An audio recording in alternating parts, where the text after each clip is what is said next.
லூக்கா சுவிசேஷம் 6வது அதிகாரம் 12வது வசனம். அந்நாட்களிலே அவர் ஜெபம் பண்ணும்படி ஒரு மலையின் மேல் ஏறி முழுவதும் தேவனை நோக்கி ஜெபம் பண்ணி கொண்டிருந்தார்.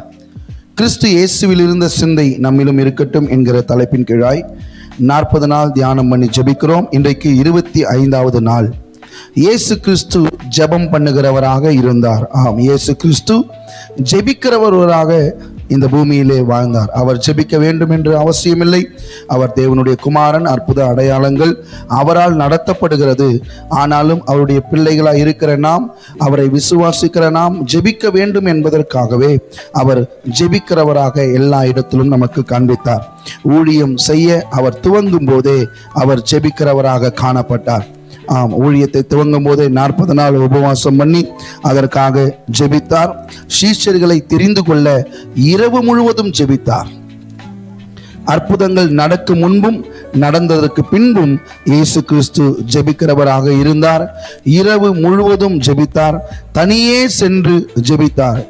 அவர் சற்றே தனித்திருக்கும்படி ஒரு இடத்தில் போய் என்று சொல்லப்படுகிறது. அவர் தனியே சென்று போய் ஜெபித்தார்.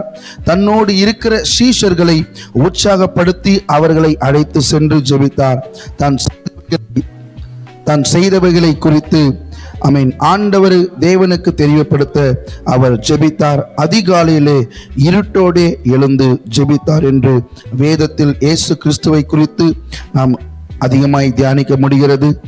நம்மை படைத்த அழைத்த நம்முடைய தேவன் நாம் ஜெபிக்க வேண்டும் என்று விரும்புகிறார். இந்த நாளிலே நாம் ஜெபிக்கிறவர்களாக இருக்கிறோமா?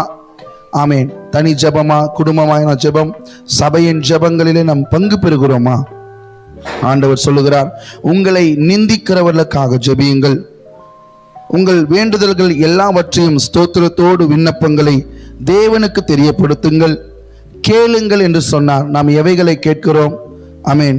வியாதிகள் நீங்க, ஆசீர்வதிக்கப்பட, எல்லாம் மாற, வர வர உயர நாம் ஜெபிக்கிறோமா?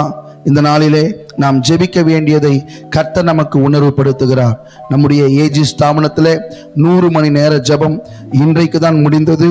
தேவன் நிச்சயமாய் ஜெபத்தை கேட்கிறவர், அதனுடைய பலனை நமக்கு தருகிறவராய் இருக்கிறார்.